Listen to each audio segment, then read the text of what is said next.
Hey everybody, how are you guys doing today? AMC Bigums here. Hope you're all having a good day. This video is going to be about Isda. It's starting to pick up steam and I'm getting a lot of questions and people saying it's too complicated. So I'm going to make this very, very, very simple for you. So the way you guys want to look at this is you have the Isda market, the OTC market, and the stock market, which is what we see every day.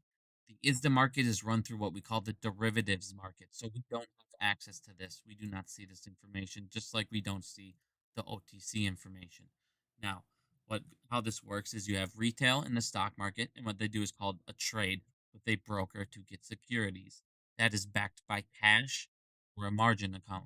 Now, the way that ISDA works is you have market makers instead of retail, and they work with banks. The banks write what we call our master agreements. So they have master agreements instead of trades.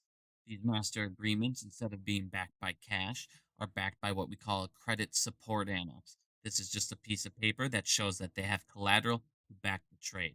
Now, the problem with these credit support annexes is they have no deposit required with them.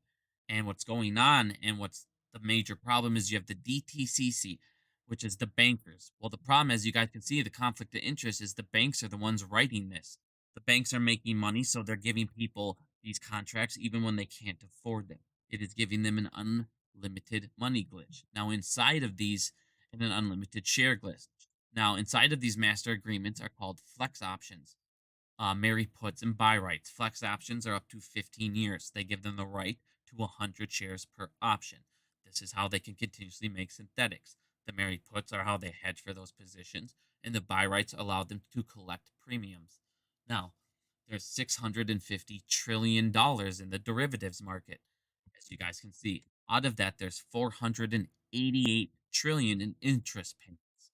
Now, the way you win this is you start taking out your loans from these banks that are inside is then you move them to credit unions. What that will do, or local credit banks that aren't in ISDA, what that will do is take this money out of the darkness where we can't see it and bring it into the light, forcing these banks to cover.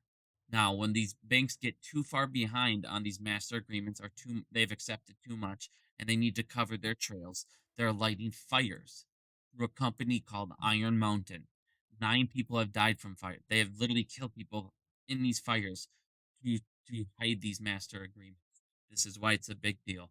Like I said, you guys, we need to get these interest payments of the dark out of the derivative market and into the light.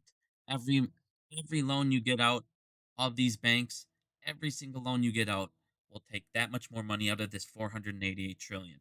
If you guys want MOAs and you want those giant numbers you guys talk about, there's your $488 trillion you need to do it. But in order to get that, you need to take down the banks. Stop looking at this because ISDA affects the OTC market and ISDA affects the stock market. But the stock market and the OTC market do not affect ISDA. Like I said, this is a major, major problem, and this is something nobody's looking at. But now you understand what is going on, and thank you for listening.